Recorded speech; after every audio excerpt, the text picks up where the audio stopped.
สวัสดีค่ะพ่อแม่พี่น้องสวัสดีFCทุกท่านเนาะค่ะ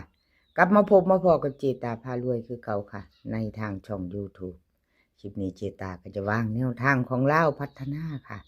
ลาวพัฒนาจะเป็นของวันที่25เนาะค่ะจะเป็นวันที่25เห็นอยู่นี่ประวัติเจปากแดงของเมื่อคืนนี่ค่ะพี่น้องของวันที่23เนาะเจปากแดงเพิ่นเข้าไปแล้วค่ะเพิ่นมา013 3ตัวบน00ล่างค่ะของเจ๊ปากแดงเข้าไปเบิ่น00เข้าไป00ล่างเนาะค่ะเจ๊ปากแดงต่อกับเจ๊ปากแดงค่ะมีไผได้ไผมานน้ำเพิ่นบ่น้อ FC เจ๊ปากแดงได้ก็ดีใจนำเนาะค่ะพี่น้องเจ๊ปากแดงเข้ามาอีกแล้วค่ะเริ่มเดินแล้วเด้อ FC เจ๊ปากแดงมีหลุดมีมาเอาเจ๊ตายเบิ่ง3 งวดนี่ค่ะเจ๊ปากแดง3 งวดเข้า2 งวดเนาะพี่น้องเข้า2 งวดหลุดงวด1 3 งวดหลุด1 งวดว่าจังใดพี่น้อง FC พอแคปหน้าจอไปพิจารณาบ่กับเจ๊ปากแดงเนาะค่ะ3 งวดหลุดงวด1เจ๊ปากแดงไผยังบ่ทันใดท่านตามเนาะพี่น้องมาตามต่อไปใหม่กับเพิ่นเป็นวันพุธที่25ค่ะไผจะไปต่อกับเจ๊ปากแดงมารับชมรับฟังไปน้ำกันเนาะค่ะพิจารณาไปน้ำกันชอบก็จัดขัดก็ผ่านเนาะค่ะเลขทุกตัวเอามาวางเพื่อเป็นแนวทางโปรดใช้วิจารณญาณในการรับชมเป็นอย่างสูงค่ะมาไปต่อวิ่งลูดค่ะเพิ่นให้มาเจ๊ปากแดงวิ่งลูด4 กับ 6ค่ะ2 ตัว4 หาง47 48 65 64เบิ่นค่ะ44 66 3 ตัวค่ะ648 647 664วิ่งลูดเพิ่นเด่นทอกันเด้อค่ะเจปากแดงเด่น4 กับ 6ค่ะวงกลมให้ทั้ง2 ตัวเน้น2 ตัว4 7 กับ 64ค่ะ3 ตัวเน้น2 หาง647 664พระจะต่อกับเจปากแดงแคปหน้าจอค่ะแคปหน้าจอไว้ต่อใหม่เนาะเพิ่นกลับมาอยู่ค่ะเจปากแดงเว้นงวดเนาะค่ะพี่น้อง FC เว้นงวดของเจปากแดงไปต่อค่ะกราบขอบคุญขอบคุณเจปากแดงหลายๆเด้อค่ะที่ให้แนวทางมาวางทางช่องของเจตาด้วยดีเสมอมาเนาะค่ะกราบขอบพระคุณเป็นอย่างสูงมาไปต่อกับเลขรับน้ำโสมเลขรับน้ำโสมเพิ่นก็รุดไปวันที่23เนาะค่ะ FC กราบขอโทษขออภัยแทนเลขรับน้ำโสมลาวพัฒนาออกค่ะ01300ล่างของเลขรับน้ำโสมวิ่งลูดบ่เดินบ่เข้าค่ะ2 ตัวไม่มาเนาะแต่วันที่20เพิ่นเข้าไปทั้งบนทั้งล่างเด้อค่ะพี่น้องทั้งบนทั้งล่างเข้าไปเลขรับน้ำโสมมาลุดเนาะพี่น้องวิ่งลูดเข้าไปทั้ง2 ตัวบนก็เข้าไปล่างเข้าไปมาถึงวันที่23หลุดไปว่าจังใด FC เอามาตามไม่ไปต่อค่ะเป็นกำลังแรงใจให้เด้อค่ะเลขรับนำโสมหลุดแล้วหลุดเลยไม่เป็นไรเนาะค่ะชัดเจนบ่มีกักบ่มีกักหลุดแล้วหลุดเลยเห็นน้ำกันค่ะ2 งวดติดเจตาให้เบิ่งหลุดไปงวดหนึ่งเข้าทั้งบนทั้งล่างเนาะพี่น้องมาหลุดแล้วหลุดเลยเนาะค่ะกับขอบคุญขอบคุณเลขรับนำโสมที่ให้แนวทางมาวางทางช่องเนาะค่ะกับขอบพระคุณเป็นอย่างสูงแนวทางใหม่ของเพิ่นวันที่25เป็นวันพุธมาแล้ววิ่งรูดเพิ่นให้มาค่ะ4 กับ 8 2 ตัว4 หางค่ะ48 42 68 86 85เบิ้ลค่ะ44 กับ 88 3 ตัวค่ะ3 หาง485 841 486ค่ะวิ่งรูดค่ะ4 กับ 8วิ่งรูด4 กับ 8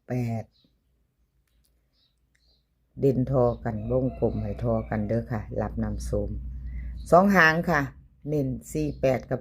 42 3ตัวเน้นหางเดียว485ค่ะเอาพยจะตามต่อกับเลขหลับนำสูงกะแคปหน้าจอไว้เนาะค่ะเป็นวันพุธที่25ค่ะมาไปต่อค่ะ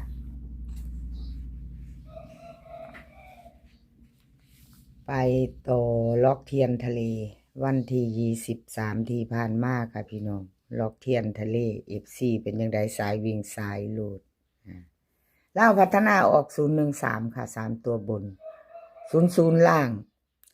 ของล็อกเทียนทะเลเพิ่นเข้าไปวิ่งรูดตัวหนึ่งอยู่เนาะค่ะ2ตัวมา1ตัวค่ะก็ถือว่ายังบ่ทันหลุดเนาะค่ะวิ่งรูดเพิ่นเนาะจับคู่บ่เข้าบ่เดินกลับขอโทษขออภัย FC แทนล็อกเทียนทะเลเนาะค่ะขออภัยแทนเพิ่นวิ่งรูดวันที่20เพิ่นก็เข้ามาวิ่งรูดบ่หลุดเนาะพี่น้องแต่ว่าหลุดจับคู่2งวดติดเลยค่ะพี่น้อง2งวดติดล็อกเทียนทะเลขอโทษขออภัย FC แทนเพิ่นเนาะค่ะมาไปต่อแจ้มือใหม่วันพุธที่25เนาะล็อกเทียนทะเลแนวทางใหม่เพิ่นให้มาแล้วค่ะล็อกเทียนทะเลลาวพัฒนาวิ่งรูดเพิ่นให้มา8กับ2ค่ะ8กับ2ตัว4หาง8281 2425ค่ะเบิ้ล8822 3ตัวค่ะ3หาง824 825 282วิ่งรูดเพิ่นเด่นทอกันค่ะทั้ง8ทั้ง2เด้อค่ะพี่น้องเด่นเท่ากันค่ะทั้ง8ทั้ง2ตัวเน้น82กับ24ค่ะ3ตัว282ค่ะล็อกเทียนทะเลใครจะไปน้ำเพิ่นแคปหน้าจอไว้ค่ะแคปหน้าจอไว้วันพุธค่ะวันพุธกับขอบคุญขอบคุณล็อกเทียนทะเลหลายๆค่ะที่ให้แนวทางมาว่างทางช่องของตีตาเพิ่นให้มาตลอดเนาะค่ะเพิ่นให้มาตลอดกับขอบคุญขอบคุณหลายๆถ้าไม่มีแนวทางก็ไม่มีช่องเนาะค่ะพี่น้องแล้วก็กับขอบคุญขอบคุณขาดบ่ได้คือ FC ค่ะบ่ว่าจะเป็น FC เก่า FC ใหม่เนาะที่ให้กำลังแรงใจเขามากกดไลค์กดแชร์กดหัวใจให้เจตากับขอบคุณเป็นอย่างสูงค่ะเอามาไปต่อไปใหม่ค่ะไปต่อไปใหม่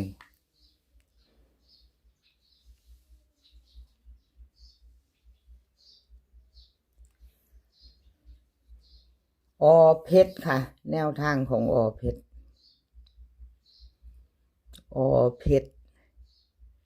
ลาวพัฒนาออกวันที่23 013 3ตัวบน00ล่างเพชรรุดไปค่ะ6กับ2เนาะวิ่งรูดเพิ่นไม่เดิน2ตัวไม่เข้าจับคู่ไม่มาเนาะค่ะ2งวดเจตายเบิ่ง2งวดค่ะเอามาเบิ่ง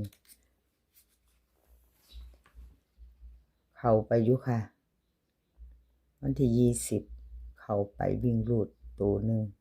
9บนล่างเนาะรูด2งวดค่ะพี่น้องกับขอโทษขออภัย FC แท่นเพชรเนาะค่ะมาแจมือใหม่ไปต่อวันพุธที่25 FC ของเพชรใครจะตามต่อเตรียมแคปหน้าจอเนาะค่ะสำหรับแนวทางอะไรก็เกิดขึ้นได้เนาะพี่น้องไม่มีอะไรแน่นอนมีเขามีรุดเนาะค่ะเพชรเล่าพัฒนาวิ่งรุดเพิ่นให้มากค่ะ4กับ5 2ตัว4หาง46 45 52 53ค่ะเบิ้ล4455 3ตัวค่ะ452 546 545ค่ะไปต่อค่ะวิ่งรูด45ค่ะ2ตัว46 45 52 53เบิ้ล44กับ55ค่ะ3ตัว3หาง452 546 545ค่ะวิ่งรูดของเพชรเด่นทอกันค่ะเด่น4กับ5วงกลมถึง2ตัวเน้น46กับ45 3ตัวเน้นหางเดียวค่ะเพชรเน้น545ค่ะจับตามองค่ะพี่น้องช่วงนี้เบิ่นก็มาดีเนาะวันที่20มา55วันที่23มา0044 กับขอบคุญขอบคุณออเพชรที่ให้แนวทางมาว่างทางช่องเด้อค่ะกับขอบพระคุณหลายๆคลิปนี้ขอให้พี่น้องโชคดีกับเล่าวพัฒนาวันที่25ค่ะมื้อนี้ขอให้มีความสุขขอให้สุขภาพร่างกายแข็งแรงกันทุกคนเดินทางไปไสก็ขอให้ปลอดภัยค่ะเดินทางไปขอให้มีโชคกลับมาขอให้มีชัย